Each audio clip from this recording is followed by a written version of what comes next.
the Sahabi. Hazrat Abu Ayyub Ansari radiyallahu anhu. Ashikane Mustafa too. Abu Ayyub Ansari. You know when Rasulullah migrated to Medina, people were saying, come to our house, Ya Rasulullah. Come to my house, Ya Rasulullah. And what did Rasulullah say? Stay quiet. My camel knows where it has to go. Oh, people of Medina. Oh, Ansar of Medina.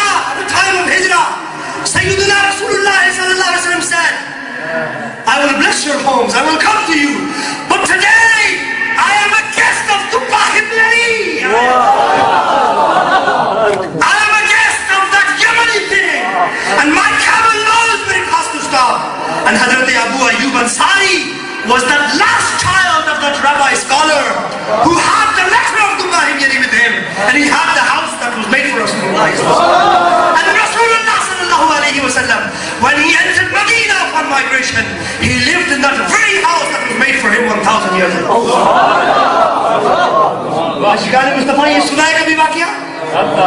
But this waqia, this story exists in the books of Seerah and histories, and it is a reliable story as mentioned by Haji Khalifa in Kashf al-Zunun.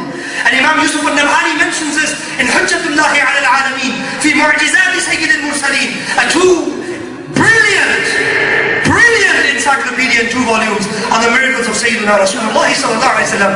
He says that house was that house in the possession of Abu Ayyub Ansari, and when the Prophet sallallahu alaihi wasallam entered Medina, he sallallahu alaihi wasallam took up residence in that very house. The very house that was made for him 1,000 years ago. Hazrat Abu Ayyub Ansari radiyallahu ta'ala anhu, before Sayyidina Rasulullah sallallahu alaihi wasallam entered the house, when Rasulullah was in Quba, when he arrived in Medina, he stayed in Quba for a few days, where he made the first masjid of Islam. Then Sayyidina Rasulullah went more central into Medina, where we have Masjid Nabawi today. When Sayyidina Rasulullah was in Quba, listen to this. Was Rasulullah unaware of this history?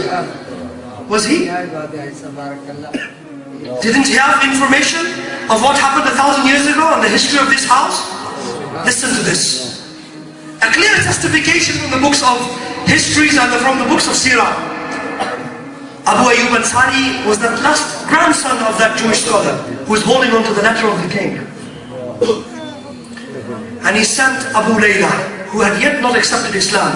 He gave this letter to Abu Layla and he said, go to Quba and give it to the final messenger. So when he comes into Medina, he shall know that the king had passed on this letter to him and had made a home for him, so that he could take up residence here. And saying that Rasulullah was in Quba at this very stage.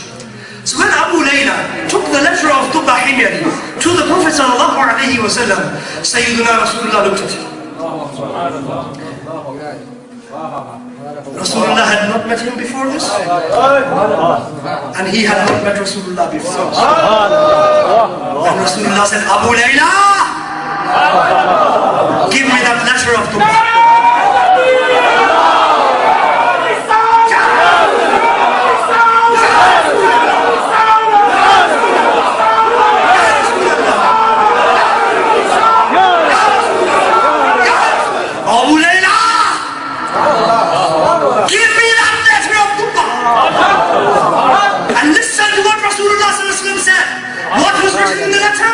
Shafi'ul Muslimin. What was written in the letter? Khatamun Nabiyyin. What was written in the letter? Habib Rabbil Alameen.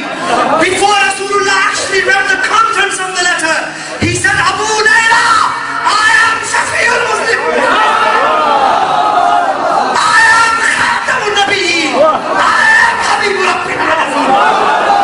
Sayyidina Rasulullah knew the name of the person who was carrying the letter of Tubbah. Sayyidina Rasulullah knew that he had brought him the letter of Tubbah. Sayyidina Rasulullah knew the contents of the letter of Tubbah before even Abu Layla got to know the Prophet sallallahu alaihi wasallam. Before he saw the Prophet sallallahu alaihi wasallam. Before he passed on the letter to Sayyidina Rasulullah, the Prophet sallallahu alaihi wasallam was already aware of what was happening. नबूवत हो तो ऐसी हो, रिसालत हो तो कहीं से लाओ मिसाल ऐसी, नबूवत हो तो ऐसी हो, रिसालत हो तो bless you. We have no example like the example of Sayyiduna Rasulullah sallallahu alaihi wasallam. In the history of human civilization, Sayyiduna Rasulullah sallallahu alaihi wasallam that received that letter. That letter that had passed down 1,000 years. That formed the history of Medina. Rasulullah sallallahu alaihi wasallam held that letter in his hand. He read the contents of the letter and listen. Imagine the one you love replies to you with love. Tubba requested, Ya Rasulullah sallallahu alaihi wasallam, when you are interceding for the sinful ummah on the day of judgment, don't forget me. This was the letter of Tubba. Now listen to the reply of Rasulullah sallallahu alaihi wasallam. He held the letter in his hand. He read the letter of Tubba and he said 3 times, Marhaban bit Tubba. Marhaban bit Tubba bil akhi salih. Marhaban bit Tubba bil akhi salih. Marhaban bit Tubba bil akhi salih. Welcome, my intercession is open for you. Welcome, my shafaat is open for you. Welcome, my wasila is open for you. Welcome, I am open for you. Marhaban bit Tubba. Welcome, Tubba. Welcome after 1,000 years, Tubba. Welcome, O letter of Tubba. Marhaban bit Tubba bil akhi salih. Welcome, O honorable brother. Welcome, O righteous brother. Welcome, O honorable man. Sayyiduna Rasulullah sallallahu alayhi wa sallam. And when he entered Medina Sharif, he lived in that very home that Tubba, the Yemeni king, had made for the Prophet sallallahu alayhi wa sallam. That was in the possession of Abu Ayyub Ansari radiallahu ta'ala anhu ajma'in.